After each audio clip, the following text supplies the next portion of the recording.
네, 편하셨습니까? 예, 오늘 이 시간에도 예수님께서 베푸셨던 비유에 대해서 또 말씀을 보겠습니다. 제가 안경을 두고 와서 좀 불편해서 표정이 좀 좋지 않습니다. 오늘 제목은 씨 뿌리는 자와 씨에 대해서 말씀드리겠습니다. 예수님께서는 이 땅에 오실 때에 여러 가지 사명을 가지고 오셨지만 그 사명들 가운데 아주 중요한 한 사명이 비유적으로 있는데 그것은 바로 크신 농부로서 이 땅에 오셨다라고 하는 사실입니다. 자, 오늘 마태복음 13장에 있는 잘 아시는 씨 뿌리는 자의 비유를 먼저 보겠습니다. 마태복음 13장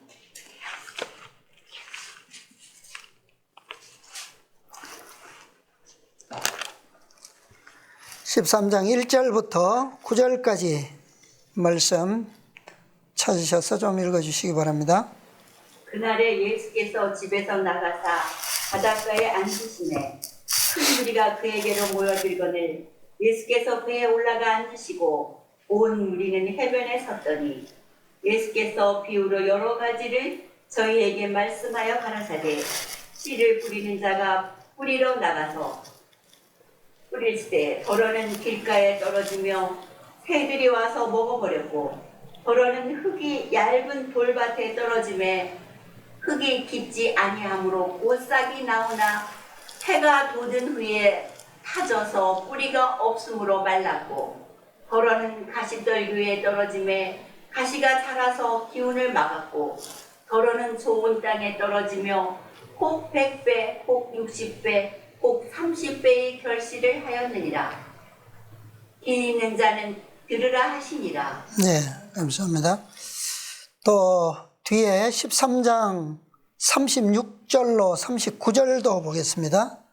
36절로 39절. 이에 예수께서 무리를 떠나서 집에 들어가시니 제자들이 나와 가로되 밭의 가라지의 비유를 우리에게 설명하여 주소서.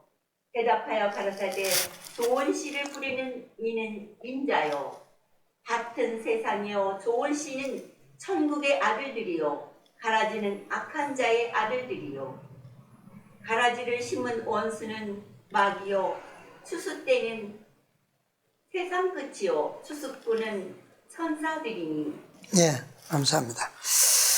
자, 이 비유는 우리가 너무 많이 지금까지 들어왔고 또 연구했던 말씀이죠.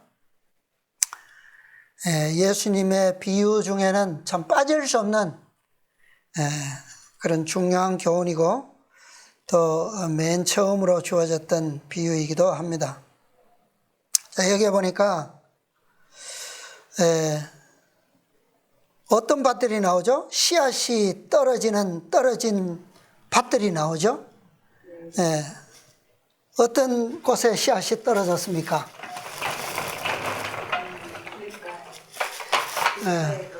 처음에는 길가죠, 그죠? 길가. 그 다음에는요? 돌밭. 그 다음에는요? 가시떨기. 그 다음에? 좋은 땅. 이렇게 나와 있죠. 그 다음에 36절로 보니까 제자들이 비유를 설명해 주십시오 그렇게 청할 때에 예수님께서 좋은 씨를 뿌리는 이는 인자요. 자, 좋은 씨 이거 찍겠습니다. 자, 씨 뿌리는 분은 누구요? 인자요. 예수님이시죠? 예수님. 자, 밭은 세상이요. 밭은 세상이다. 그 다음에요. 시는 천국의 아들들. 좋은 시는 천국의 아들들. 천국의 아들들이다. 가라지는 악한 자의 아들들. 뭐 됐습니다. 잘 알고. 그 다음에 추수 때는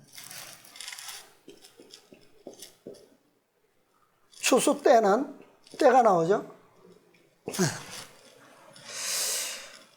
세상 끝이요 그랬죠. 세상 끝. 그런데 이 씨 뿌리는 자의 이제 비유들이 이제 뭐 여러 가지의 비유기 때문에 말 그대로. 그러나 실제적으로 이 세상에서는 너무나도 잘 아는 실제적인 일들이잖아요. 그죠? 이것은 뭐 우리가 생명의 기초적인 산업이기 때문에 뭐 모를 수가 없어요. 자, 그런데 목적이 뭡니까? 목적이. 이 씨 뿌리는 자의 이 농부로서의 목적이 뭡니까? 양식을 얻기 위한 거잖아요. 그죠? 추수. 먹을 것인데, 예. 자, 이것을 위해서 이 농부로서 가장 좋은 조건이 뭘까요, 여기서? 자, 그렇죠. 좋은 시는 중요하지 않습니까? 시도 중요하죠. 그런데 더 중요한 것은 있다면 말씀하신 좋은 땅이에요. 좋은 땅, 밭이에요, 밭. 이게 제일 중요한 조건입니다. 왜 그렇죠? 공인 땅은 있어요. 아까 우리 1절부터 9절까지 본 말씀을 보면 길가, 돌밭, 가시떨기, 좋은 땅이 있는데 결실이 어디에만 있습니까? 좋은 땅. 좋은 땅에만 100배, 60배, 30배가 있어요. 길가나 돌밭이나 가시떨기에도 떨어졌지만 거기는 결실이 전혀 없죠. 없어요. 자, 그래서 밭이 씨앗이 어디에 떨어지느냐가 가장 중요한 조건입니다. 왜 그러냐 하면 여기에 8절에 나오는 더러는 좋은 땅에 떨어짐에 혹 100배, 혹 60배, 혹 30배 결실을 하였느니라 그랬는데 여기 혹이라고 하는 단어가 뭐냐 하면 진실로 확실히 반드시 틀림없이 참으로 그런 말이에요. 그러니까 좋은 땅에 떨어지면 틀림없이 100배나 60배나 30배 무조건 있다는 거예요. 그러나 가시떨기는 아무리 좋은 시라도 없어요. 돌밭도 없습니다. 길가도 없어요. 좋은 땅만이 혹 진실로 결실이 있다라고 하는 보장이 있어요. 보증이 있어요. 그래서 자, 어떤 밭에 씨를 뿌리느냐가 가장 중요한 거예요. 그죠? 우리는 이것은 이 단순한 성경 구절에서 의심의 여지가 없는 부분입니다. 자, 이 씨는 목적을 가지고 이 농사를 짓는 농부라면 어떤 농부라도 무엇을 뿌릴까요? 좋은 씨를 뿌리는 거. 이건 누구에게도, 그죠? 나쁜 씨를 심어서 좋은 걸 거두겠다라고 하는 건 말이 안 되잖아요. 그죠? 그래서 농부라면 무조건 좋은 씨를 뿌립니다. 근데 좋은 씨는 우리가 뭐 하면 돼요? 이거는 선택하면 돼요. 그죠? 우리가 뭐 나쁜 씨를 가져다가 막 시간을 공들이고 열심히 노력한다고 좋은 씨가 됩니까? 그건 안 해요. 좋은 씨는 처음부터 있는 거예요. 그죠? 그래서 좋은 씨는 그냥 선택만 하면 돼요. 그런데 밭은 선택만 가지고 안 된다는 거죠. 좋은 밭을 만들어야 된다는 거예요. 어떻게 좋은 밭으로 준비하느냐에 따라서 좋은 씨가 뿌려질 때 그 밭이 참으로 틀림없는 결실을, 수확을 보장할 수 있느냐, 그거 결정된다는 거죠. 네. 자, 부모 142페이지에 보면 밭에 대해서 아주 중요한 말씀을 주셨습니다. 부모 142페이지, 마음의 밭. 씨 뿌리는 자와 씨의 비유는 깊은 영적 교훈을 의미한다. 종자는 마음속에 뿌려진 원칙을 상징하며, 자, 성경에는 뭐라 그랬습니까? 종자는, 씨는 뭐라고요? 천국의 아들들이라고 그랬어요. 근데 여기는 화훼선지자는 마음속에 뿌려진 원칙을 상징한다 그랬어요. 원칙. 그러니까 마음속에 뿌려졌다고 그러니까 밭은 어디라는 거예요? 마음이라는 거죠. 그죠?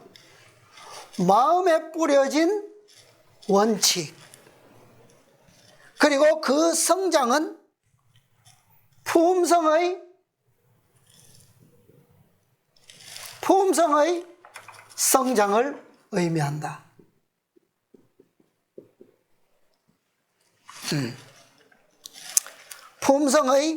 그 성장은 품성의 향상을 의미한다.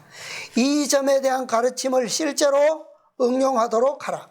어린이들은 밭을 마련하여 종자를 뿌릴 수 있으며 저들이 일할 때의 부모나 교사는 좋은 씨나 나쁜 씨가 뿌려진 마음밭에 대하여 마치 밭이 천년의 종자를 위하여 준비되어야 하는 것처럼 마음도 진리의 씨를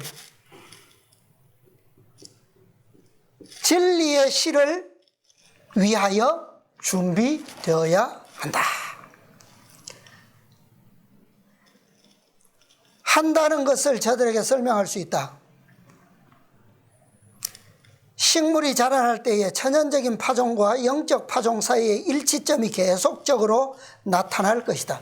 천연적으로 뿌려진 식물의 씨앗, 밭에 뿌려진 식물의 씨앗이 성장하는 것과 영적인 마음밭에 뿌려진 진리의 원칙이 품성의 향상으로 자라나는 것에는 서로 뭐가 나타난다고요? 일치한다라고 하는 거예요.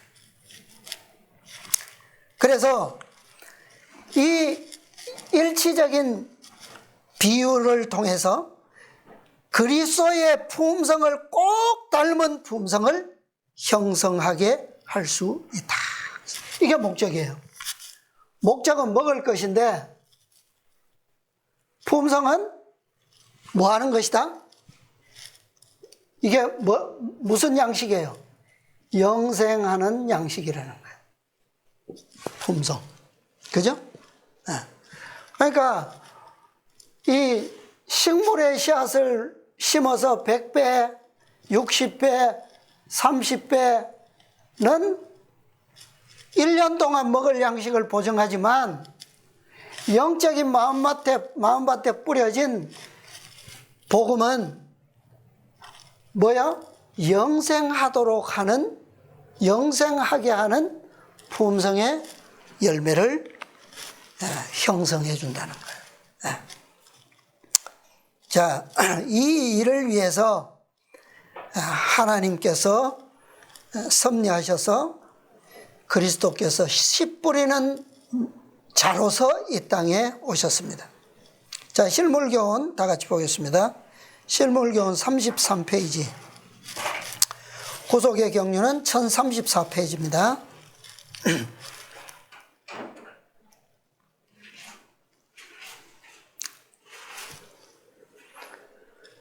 1034페이지 구속의 역사 1034페이지 왼쪽 아래 보면 제2장 씨 뿌리는 자와 씨 나오죠? 자, 그 처음부터 보겠습니다.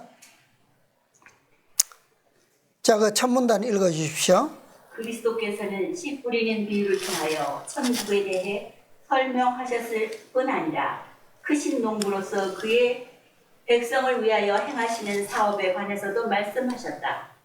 그는 밭에서 씨를 뿌리는 자들과 마찬가지로 하늘의 진리의 씨를 뿌리기 위하여 이 땅에 오셨다. 예수께서 말씀하시는 비유 그 자체가 곧 씨앗이었으며 그는 이 씨로서 가장 귀중하고 은혜로운 진리들을 심으셨다. 씨 뿌리는 비유는 너무나 평범하기 때문에 사람들은 그 비유의 참 가치를 인식하지 못한다. 그리스도께서는 농부가 밭에 뿌리는 씨를 통하여 우리가 복음의 씨, 곧 파종되면 패역한 사람들을 다시 하나님께로 돌아오게 할 수 있는 그 씨를 생각하기 바라신다. 작은 씨의 비유를 말씀하신 그분은 하늘의 임금이시며 밭에 씨를 뿌리는 일을 주관하는 법칙이 진리의 씨를 뿌리는 일도 주관한다. 예, 감사합니다. 자, 여기 보면, 자, 여기에는 또 이 씨를 뭐라고 설명했어요? 하늘의 진리의 씨다 그랬죠? 그런데 이 하늘의 진리의 씨는 다른 말로 무엇이요? 예수께서 말씀하시는 무엇이요? 비유 그 자체가 곧 씨앗이었다. 예. 다시 말하면 이 비유도 뭐라는 거예요? 예수님의 가르치신 모든 것이 다 뭐예요? 좋은 씨앗이라는 거예요. 좋은 씨. 그런데 그 좋은 씨는 다른 말로 그 밑에 뭐라고 설명되어 있죠? 이것은 복음의 씨라 그랬죠. 복음의 씨. 이 복음의 씨는 무엇을 어떻게 한다고요? 파종되면 패역한 사람을 다시 하나님께로 돌아오게 할 수 있는 씨다. 네. 회복. 네. 그래서 이 씨 안에는 무엇이 들어있습니까? 모든 것이 다 들어있어요. 무엇이요? 하늘, 천국, 하나님의 나라가 다 들어있어요. 그죠? 이 복음 안에는. 네. 그러니까 원래 사람은 창조되자마자 어디에 거하도록 지어졌습니까? 에덴에 거할 처소가 있었는데 다시 죄로 인해서 쫓겨났죠. 그것을 이 씨가 어떻게 할 수 있다고요? 회복. 네. 회복해서 그곳에 다시 뭐하도록. 그래서 그리스도 안에 있는 나라, 그죠? 그 나라의 회복입니다. 이 일을 위해서 예수님께서 어떤 자격으로 오셨다고요? 씨 뿌리는 자, 농부로서 이 땅에 오셨다는 거예요. 자, 농부가 밭에 씨를 심고 곡식을 이렇게 수확하기 위해서는 농부가 가진 모든 것을 투자합니다. 그렇죠? 1년 동안 투자하고 그가 할 수 있는 이 목적을 위해서 그가 할 수 있는 모든 기술을 다 기울입니다. 그 다음에 시간적 노력을 아끼지 않아요. 그죠? 그래서 농부에게는 이 농산물이, 이 소산물, 밭의 소산물이 무엇과 같습니까? 한 번씩 우리 이 재난을 당하잖아요. 수해나 뭐 이런 냉해 뭐 이런 피해를 당할 때 뭐라 그럽니까? 그 농부들이 이게 꼭 나의 뭔데 뭐와 같다고 그래요?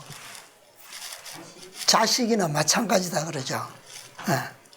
그렇잖아요. 그죠? 농부가 직업인 사람은 평생을 그 밭에다가 자신의 모든 생명의 에너지를 다 쏟아붓잖아요. 자, 그래서 이 예수님의 사명은 정말 중요한 거예요. 그죠? 이것이 바로 다른 말로 하면 뭐예요? 그리스도, 유대인들에게는 메시아, 그죠?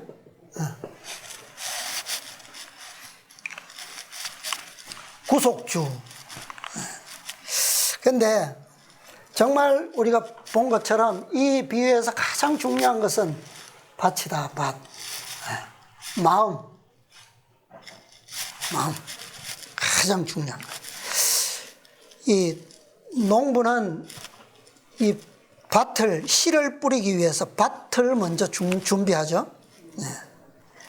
하나님께서도 이 인류의 마음밭을 준비하시기 위해서 관리해 오셨어요. 준비해 오셨습니다. 모든 작물을 경작하는 방법은 이 어떤 작물이냐에 따라서, 어떤 씨냐에 따라서 밭을 준비하는 것이 다 다르죠. 일황을 어떻게 만들고 씨는 어떻게 심고 다 다릅니다. 근데 대부분의 농산물은, 식물은 그 해에 그 관리가 별도로 필요 없이 바로 그냥 갈고 거름 주고 뭐 이렇게 밭을 해서 그 해에 바로 작물을 재배할 수가 있어요. 그런데 어떤 작물은 당해 농사를 지을 수 없고 1년 내지 2년 동안 그 땅을 예정해서 미리 준비하는 시간이 필요한 그런 작물이 있어요. 뭘까요? 인삼이에요. 인삼은 다른 작물은 이렇게 연작도 가능한 게 있잖아요. 그죠? 뭐 한 2, 3년 동안은 연작이 가능해요. 근데 땅이 좋다면 뭐 기간 없이 계속 할 수도 있습니다. 근데 이 인삼은 특별히 연작도 안 되고 예정지 관리가 필요해요. 예정지 관리. 1년 내지 2년 정도 걸립니다. 이 관리하는 동안 깊이 가리를 해야 되거든요. 깊이 가리를 하는데 얼마나 깊이 갈아야 되느냐 하면 한 30cm 정도 깊이 갈아야 돼요. 가는데 이 1, 2년 동안에 어떻게 갈아야 되느냐 하면 밭이 이렇게 있으면 한 번은 이렇게 길이로 갈겠죠? 다음에 갈 때는 반드시 90도 방향으로 이렇게 격자로 갈아야 돼요. 이 깊이로. 다음에 갈 때는 또 이렇게 갑니다. 다음에 갈 때는 또 이렇게 갈아요. 이렇게 하기를 15번 이상 해야 된대요. 이게 인삼산업법 표준 경작법으로 이게 돼 있어요. 아예. 그래서 자, 하나님께서도 이렇게 마음밭을 관리해 오셨다는 거예요. 자, 하나님께서도 이 마음밭을 하시기 위해서 최초로 누구를 부르셨습니까? 아브라함을 부르셨어요.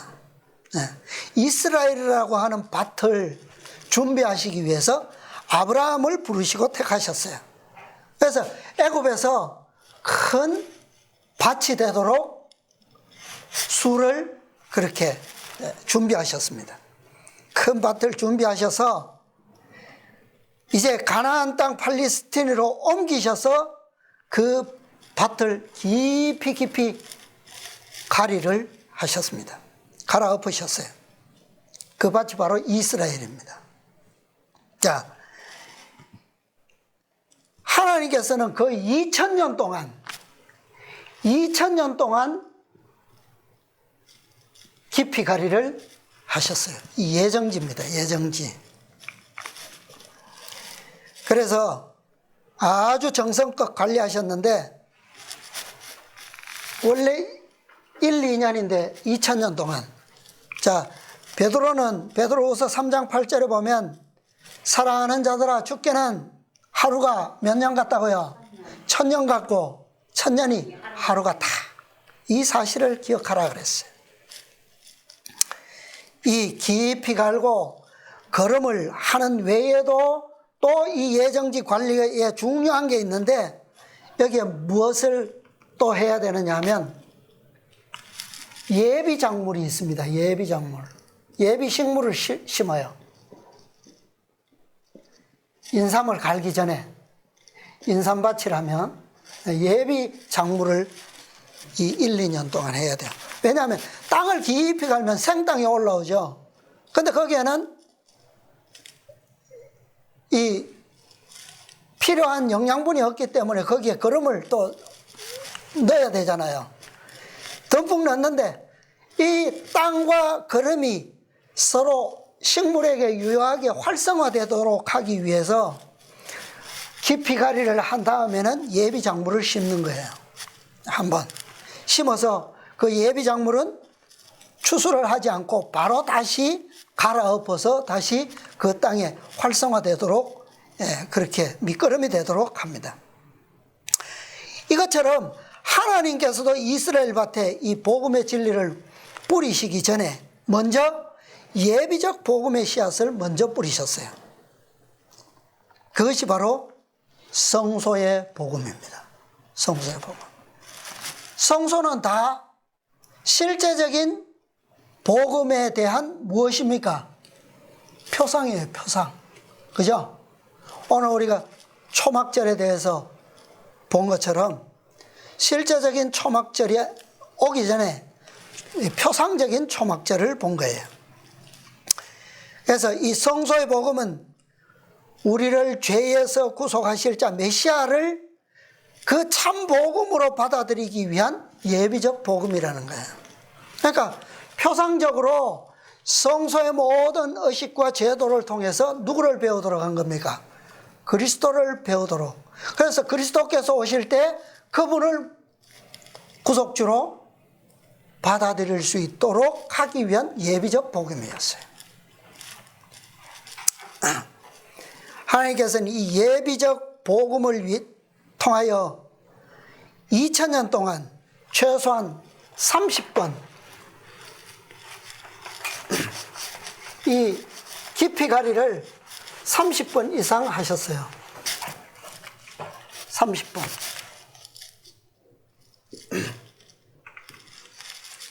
이 깊이 가리를. 자, 어떻게 하셨냐 하면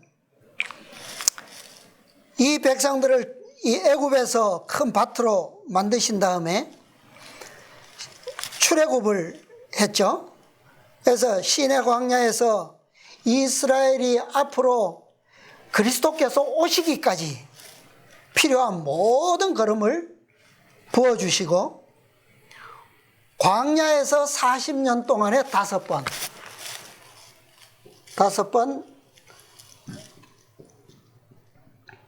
40년 동안에 5번 갈아엎으셨어요. 그죠?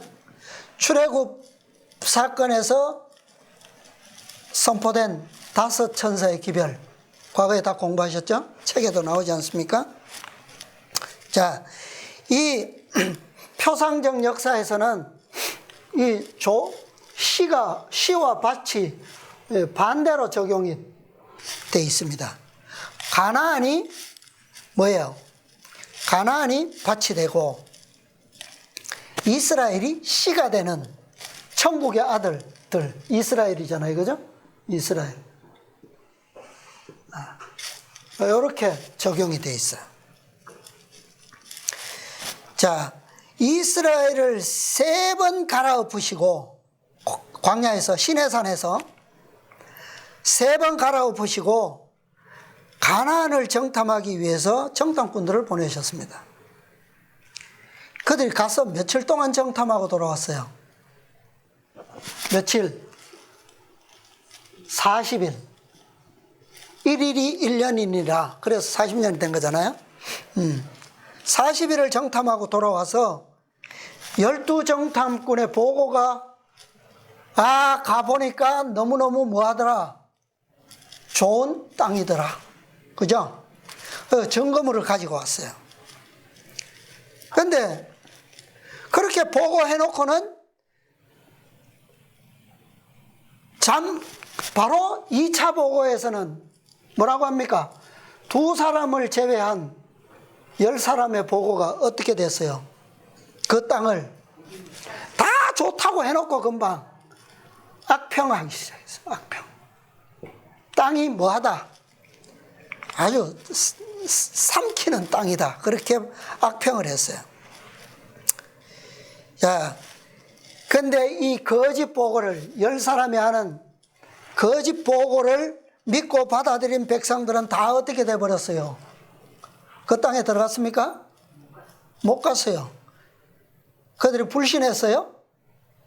이 보고를 불신했기 때문입니까? 그 보고가 어떤 보고였기 때문에? 거짓 보고를 믿었기 때문에 그들은 못 들어간 거예요. 그들의 믿으면은 아주 철떡같이 믿었어요. 그죠? 10사람의 보고를 믿었어요. 그래서 결과는 어떻게 됐습니까? 다 죽고 40년 동안을 광야를 돌면서 결국은 몇 번을 더 갈아엎음을 당했습니까? 2번을 더 갈아엎은 뒤에야, 결국 5번을 갈아엎은 뒤에야 그들은 가나안 땅에 들어갈 수가 있었어요.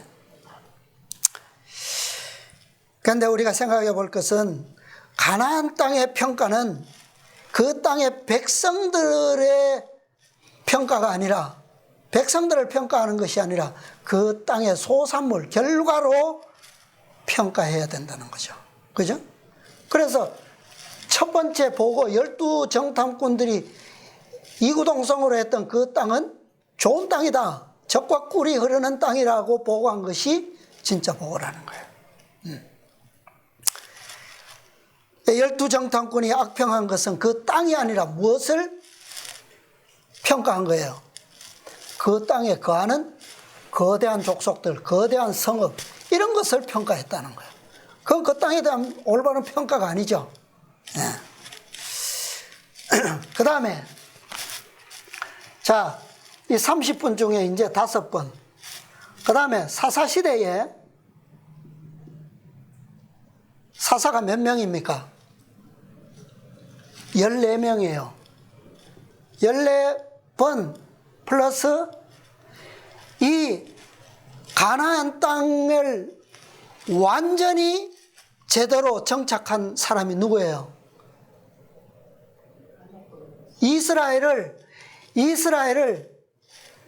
이 가나안 땅의 완전한 주인으로서 정착, 확립시킨 사람이 누굽니까? 아니요, 사사시대 지나서 다윗이에요. 다윗. 그죠? 다윗이 예루살렘의 수도를 정하고 그때로부터는 누구도 어떻게 해요? 어떤 민족도 이스라엘을 괴롭히지 못할 만큼 올려놨어요.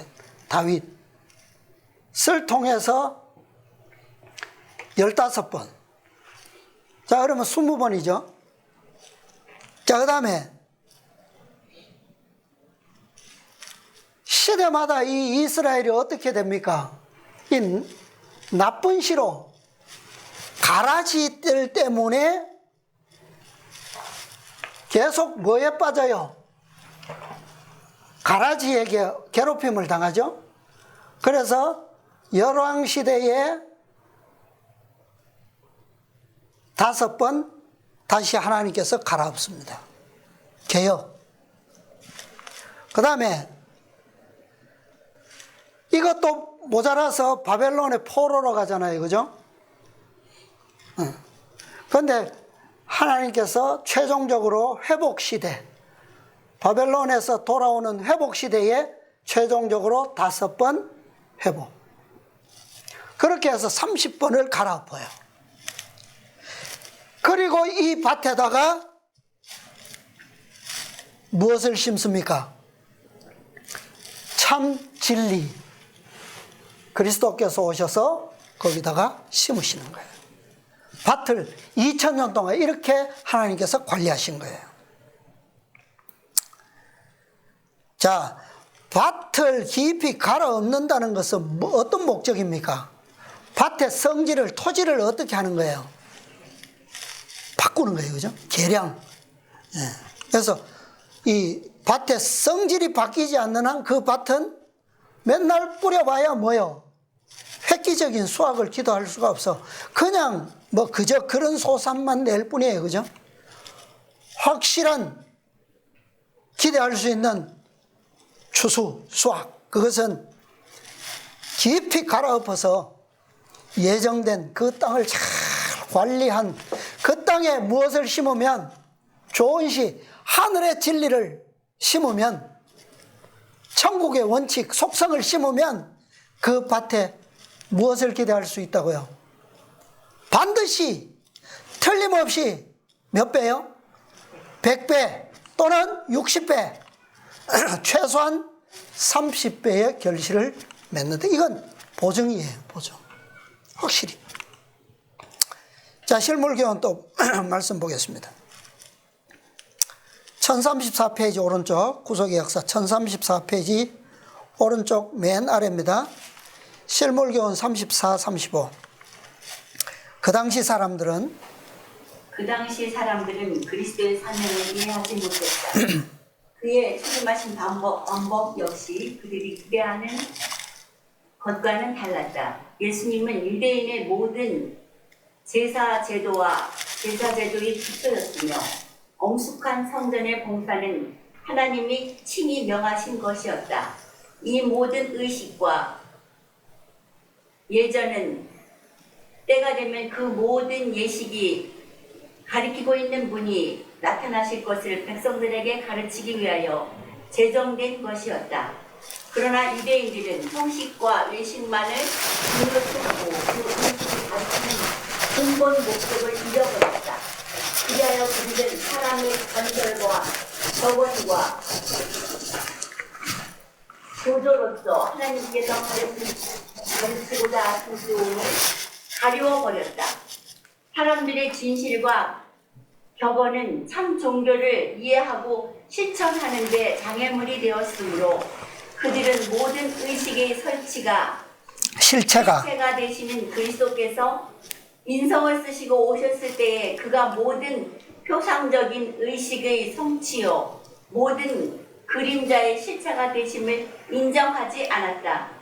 그들은 의식과 원형이신 분을 거절하고 그들의 표상적인 의식과 무용지물이 된 예식을 고집하고 있었다. 하나님의 아들이 오셨으나 그들은 계속하여 그분께 표적을 요구하고 있었다. 회개하라, 회개하라, 천국이 가까웠느니라는 기별에 그들은 기적을 보여달라는 요구를 회답하였다. 그리스도의 복음이 그들에게 걸림돌이 된 것은 그들이 구주를 요구하는 대신에 기적을 요구했기 때문이다. 그들은 메시아가 나타나면 그가 때의 정복을 감행하여 자신이 메시아라는 주장을 입증하고 폐허된 지상 왕국의 터 위에 자신의 왕국을 건설할 것으로 기대하였다. 그리스도께서는 씨 뿌리는 비유로서 이러한 기대에 답변하셨다. 하나님의 나라는 무력이나 폭력적인 수단에 의하여 건설되는 것이 아니라 사람의 마음속에 새로운 원칙을 심어줌으로써 건설된다는 것을 나타내 보이셨다. 예. 자, 하나님께서 이 예정지를 2000년 동안 관리해 오셨는데 완벽하게 관리하셨어요. 그죠? 30번이나 깊이 갈아엎었습니다. 그들에게서 무엇이 나올 때마다 애굽에서 익혀졌던 악의 이 나쁜 습성들, 악의 습성들이 나올 때마다 하나님께서는 갈아엎으셨어요. 네. 그런데 그렇게 준비된 밭에 누가 오셨는데요? 하늘의 좋은 씨앗 되시는 복음의 실체가 오셨는데, 영생의 구속주가 오셨는데, 유대인들이 어떻게 했습니까? 유대인들의 마음밭은 그분을 거절했어요. 결국 그들의 밭은 무엇이 되어버렸어요? 그리스도께서 오셔서 영생의 복음을 젖과 꿀이 흐르는 것처럼 흘려보내셨음에도 불구하고 그것은 다 어디에 떨어진 것처럼 되어버렸어요. 길가에 떨어진 것처럼 되고, 돌밭처럼 되고, 가시떨기처럼 되고.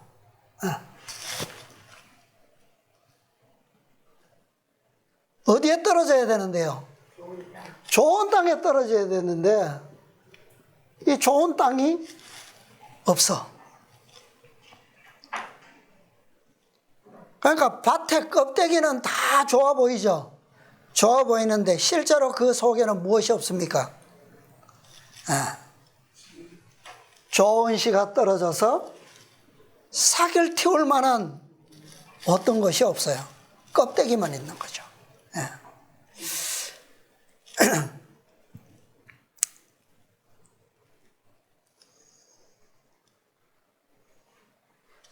그리스도의 복음이 그들에게 걸림돌이 된 것은 왜라고요?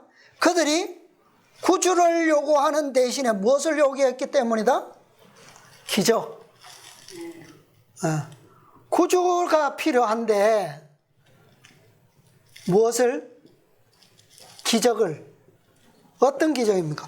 아니, 씨를 오늘 심으면, 땅 속에다가 심으면 오늘 바로 열매가 맺힙니까?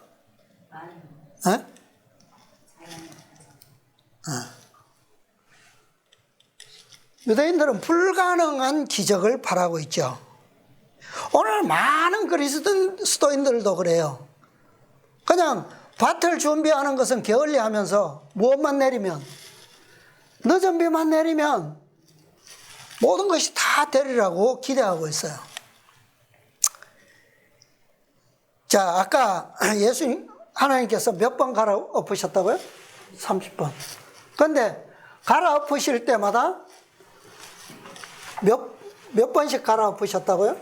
처음에 광야에서 5번, 사사시대 15번, 열왕시대 5번, 회복시대 5번. 왜 다 홀수죠? 왜 다 홀수로 이렇게 갈아엎었을까요? 여기에 인삼경작법 그 표준 지침에 보면 이렇게 돼 있어요. 깊이 가리는 5월에서 10월 중 15회 이상, 깊이 가리 30cm 이상을 하며 먼저 갈았던 방향과 90도 방향으로 이렇게 해놨어요. 90도 방향으로 갈아 주어야 한다. 이게 경작법 표준 법칙이에요. 왜 90도 방향입니까? 이것은 오늘 우리에게 주는 이 복음의 구성을 보여주고 있는 것 같아요.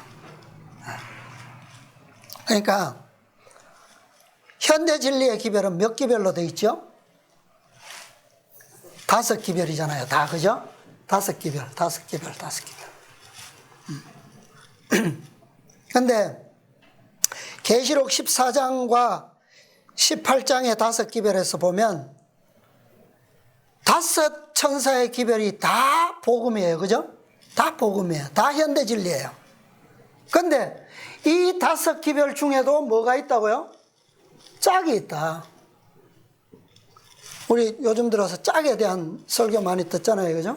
짝이 있다. 그래서 첫째, 둘째, 셋째,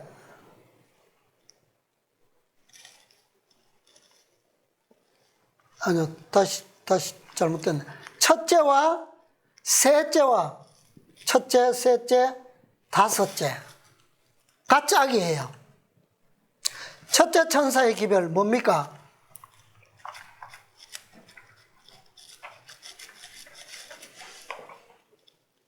영원한 복음. 셋째 천사는요? 인치는 기별이죠, 그죠? 다섯째는요? 다섯째는 완성이잖아요, 그죠? 14만 4천인의 완성을 위한 복음이에요. 품성의 완전이잖아요. 품성, 완전.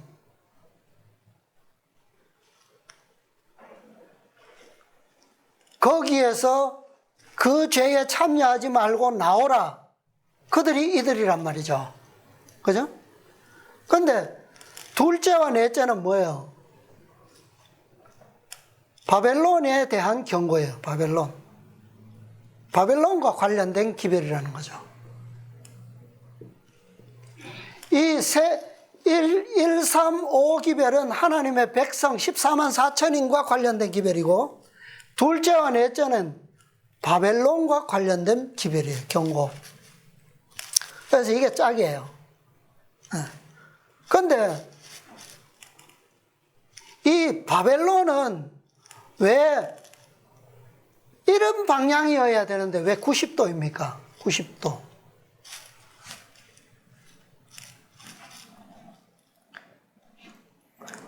(90도) 방향은 이것도 아니고 이것도 아니에요.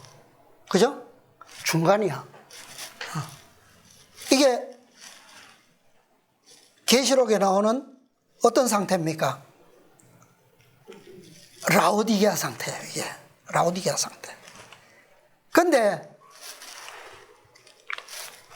예수님께서 그래 뭐라고 말씀하셨냐면, 예언의 신에도 화입 부인도 그랬고, 마지막 때에 어떤 사람들이 여기서 나와서 여기에 참여한다 그랬어요?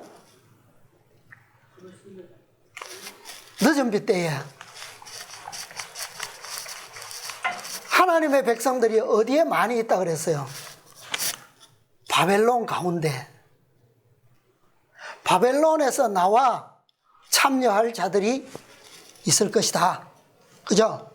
그러니까 세상에보다는, 하나님을 믿지 않는 무신론이나 불신 세상보다는 거짓 가짜 하나님이지만, 그죠? 이 90도의 방향에 있는 바벨론에서 왜 그렇습니까? 뭐 진짜 바벨론을 인도하는 지도자들은 아니겠지만, 그러나 대부분의 백성들은 뭐예요? 거짓에 속임을 당한 자들이기 때문에 그렇죠. 속임을 당한. 그러나 이 안에 있지만 그들이 받은 빛에 뭐 하고 있다고요? 충실하고 있다.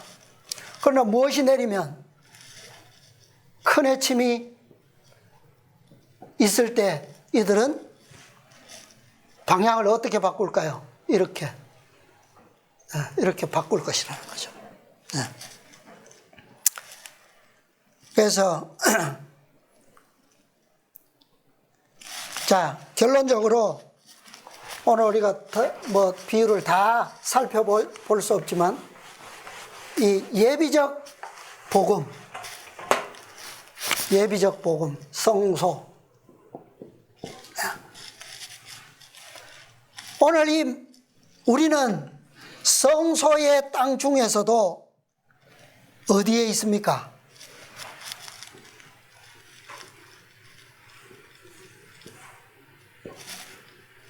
어디에 있어요? 가장 아름답고 가장 비옥한 땅 어디예요? 여기 지성소. 여기 있어요. 우리가 왜 여기서 우리가 준비되고 있습니다. 우리의 밭이 준비되고 있어요. 더 필요한 게 있을까요? 여기에 있는 우리가 더 필요한 게 있느냐고요. 우리가 이 유대인들의 전철을 다시 밟지 않기 위해서는 우리는 이곳에서 비쳐나오는 모든 진리에 대해서 있는 그대로의 진리, 그죠? 그 진리를 완전히 온전한 마음으로 받아들이는 게 중요해요. 어떤 진리도 우리가 부정하거나 외면하거나 왜곡시키거나 그렇게 해서도 안 됩니다. 우리는 사람의 지식과 사람의 지혜에 어리석음에 빠지지 말아야 해요. 유대인들은 그것 때문에 망한 거예요. 지금까지 그리스도께서 교회를 위해서 세워두신 진리의 기둥들 단 하나라도 우리는 무시해서는 안 됩니다. 가장 핵심적인 큰 진리 세 천사의 기별, 그것은 물론이고 계시록 18장의 마지막 두 천사의 기별, 그리고 이 기별의 결론이자 최종 목적인 14만 4천인의 첫 열매에 대한 진리, 이 모든 복음의 진리가 성소의 거룩한 지성소의 빛 안에서 조명되는 그대로 우리의 마음밭이 준비되어야 됩니다.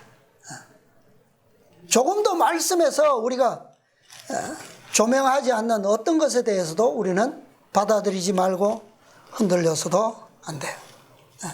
완전한 진리만이 100배의 결실 틀림없이 60배, 30배 이것이 보장되어 있다라고 하는 겁니다. 우리가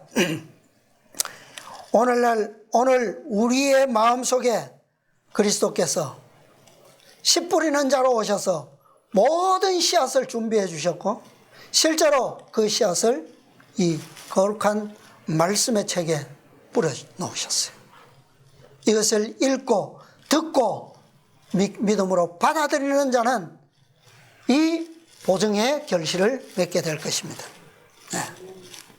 그러나 어느 한 씨앗도 우리가 잃어버려서는 안 돼요. 중요한 것은 우리의 마음밭을 이 진리의 쟁기로 깊이 갈아엎는 겁니다. 말씀이 뿌려질 때 거기에 걸림돌이 돼서는 안 돼요. 걸림돌이 될 때마다 성령에게 굴복함으로 인해서 우리의 마음밭을 갈아엎어야 됩니다. 그렇게 될 때에 결국은 때에 적당한 비를 내려주셔서 우리의 심령은 좋은 밭으로 준비되어서 예수님께서 어떤 진리를 조명하실지라도 그것은 신속하게 결실을 맺게 될 것입니다. 때가 가까우면 모든 식물의 씨앗은 때를 기다리지 아니하고 바로 때에 맞춰서 속성적으로 열매를 맺는 것이 식물의 본능이에요. 본능. 그것이 바로 하나님의 섭리입니다. 우리가 아직은 은혜의 시간이고 또 시간이 정말 짧게 남았지만 그 짧은 시간이라도 우리는 말씀의 믿음으로 쓴다면 우리는 분명히 완전한 결실을 맺을 수 있게 될 것입니다. 아름다운 품성의 열매가 주님의 보좌 앞에서 첫 열매로서 14만 4천인의 영광의 결실이 드려지기까지 우리 모두 믿음으로 전진하시고 함께 인내하시면서 말씀에 충실하게 되는 우리 모두가 되시기를 바라면서 말씀을 마치겠습니다.